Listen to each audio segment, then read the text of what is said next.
Aquarius, kumusta po kayo guys? Okay, so Aquarius, maraming salamat po sa walang sawang pagsubaybay sa ating pong mga reading. And paalala lang po na ang reading po natin ay general reading lamang. So maaari po kayo guys makarelate, maaari rin naman pong hindi, kaya gawing gabay lamang, okay?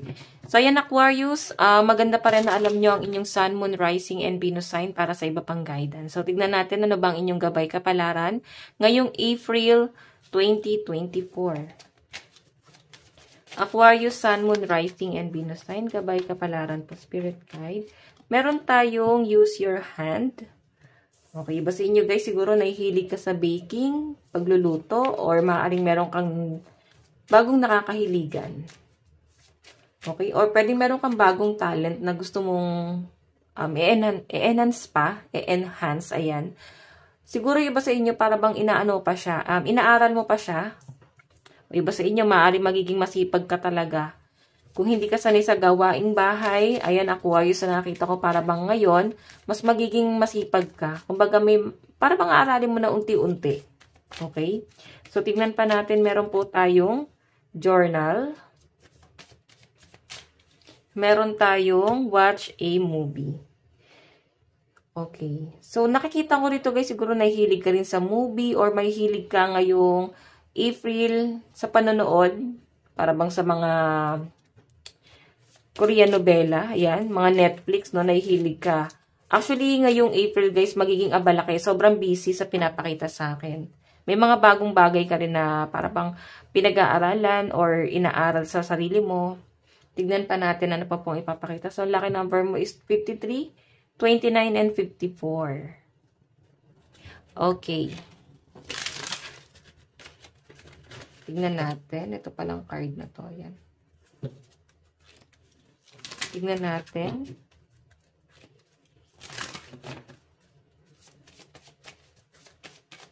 Meron po tayong take inspired action. Nakakatuwa guys. Kasi siguro, para bang hindi ka sanay talaga sa mga gantong gawain pero willing kang matutunan. Yun ang pinapakita sa akin. For example, sa gawain bahay nga.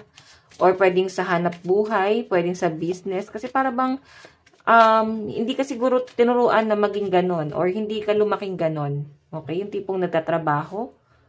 So, nakikita ko nga dito guys, mas magiging kapaki-pakinabang pa talaga yung mga gagawin mo. Kasi ayan no, practice gratitude. Para bang kailangan, meron kang ibang inaaral. Or yun nga guys, parang nag-e-explore. Kung ito naman guys ay sa business, para bang may iba kang business na aaralin, hindi lang yung hanap buhay na meron ka. Para bang kailangan magkaroon ka ng ibang resources. Puro pag-iipon din ang gagawin ng mga Aquarius. Para bang ayaw mo maging kampante sa kung anong meron ka lang dito sa pinapakita sa akin, no?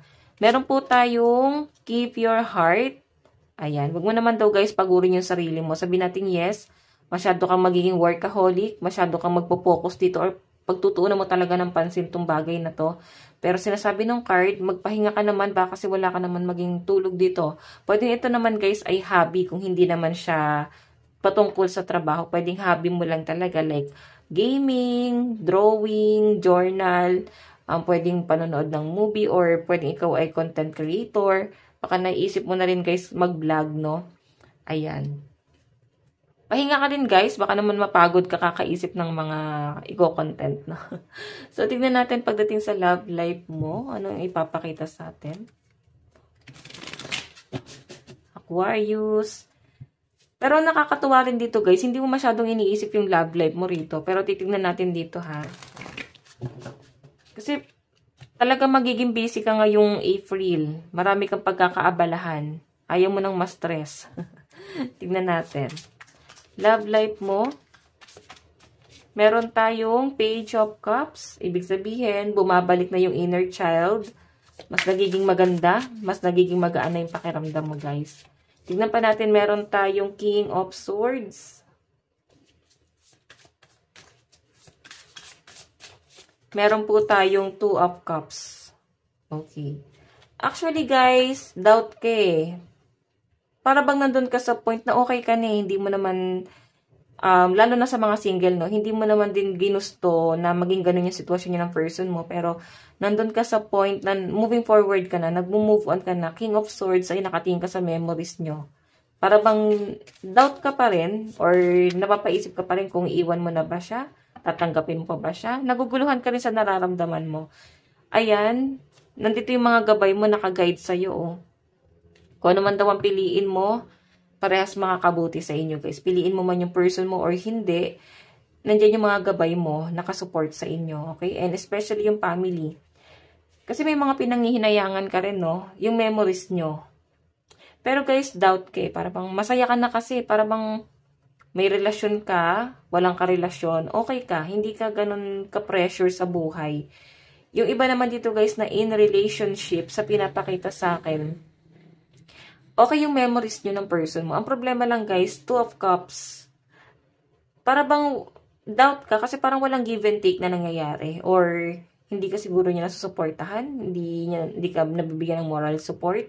Or pwedeng ang turing niya sa'yo, isip bata. Ang dami niyang sinasabi. So, siguro guys, kung in relationship ka, itong relationship niyo, napaka-immatured pa niya. No? Marami na kayong pinagdaanan, pero para bang hindi niyo pa rin kilala yung isa't isa. Yun po yung pinapakita dito. So, tignan pa natin, ano pa po, pagdating sa kaperahan mo. Okay. Pero guys, yung iba sa inyo dito na magkarelasyon pa, siguro naguguluhan ka parang okay naman kayo, pero may mga doubt ka. Oo, may mga gumugulo pa rin sa isip mo na parang what if ganito, what if ganyan. Baka magloko siya, ganyan. Dami mong doubt. Siguro guys, habang wala pa, huwag mo nang stressin pa yung sarili mo. 'Di ba? Focus ka sa kung ano yung meron kayo. And maging masaya ka. Tignan natin Aquarius, pagdating sa inyong kaperahan. Kaperahan po ni Aquarius. Meron tayong 9 of Wands. Meron tayong 6 of Coins. And 4 of Wands. Nakakatuwa lang guys kasi kahit na may sariling pamilya na yung iba sa inyo Aquarius, or pwedeng kung ikaw ay magulang, kahit may pamilya na yung mga anak mo, nakasupport ka pa rin guys. Ayun, wala ka pa rin sawang tumutulong sa kanila. Hindi ka pa rin nagsasawang tumulong sa family mo kahit na kaya naman na nila yung buhay nila. Okay? Kasi nakasupport ka pa rin sa kanila. 4 of Wands, masaya ka sa ganun. Masaya ka na nakakapag-provide ka pa rin. Masaya ka na nakakapagbigay ka sa kanila. Okay, provide, bigay. Parang isa lang yun. Kasi guys, ayun, 6 of Coins. Okay? Hindi mo na kailangan hindi ka na kailangan obligahin. Nagbibigay ka. Or pwede naman guys na kung ikaw tong magulang, hindi na nagtatrabaho. So, siguro yung mga anak mo, binabalik yung mga utang na loob na ibinigay mo sa kanila. Nandun yung sense of responsibility kasi may give and take lang guys. May nakikita rin ako dito, Aquarius, na celebration na maaaring maganap ngayong April. Paghahandaan. Okay, ayan, paghahandaan nyo, no? Tignan natin guys, advice, love advice. Love advice. Meron po tayong universe. The universe is guiding you to that special person. Allow everything to take its natural course. Ayan, malakas ang energy ng mga single dito, guys. So, sinasabi dito, huwag ka masyadong ma-pressure sa love life mo. Darating at darating yung para sa inyo, guys. Nang hindi mo ine-expect. Ibibigay sa inyo yan, guys. Kusa. Tignan natin. Advice. Meron po tayong protection, armaments, threaten, boundaries, and aura. So, guys, siguro kailangan mo ng mga protection, no? Mga crystal, healing crystal, or kung ano man yung pwedeng magprotekta sa energy mo, guys, no? Para hindi ka mahawa sa mga negative energy na nakakasalamuha mo. Kasi pwede, guys, na ma-absorb mo rin yan. Okay? Kasi nakikita ko pa naman dito ngayong April, napakagaan ng energy mo. As in, hindi ka masyadong pressure. Kumbaga, yung perang nawala sa inyo, na para bang ang bigat sa pakiramdam nitong mga nakaraang buwan, para bang ang baba ng mga sinasahod mo.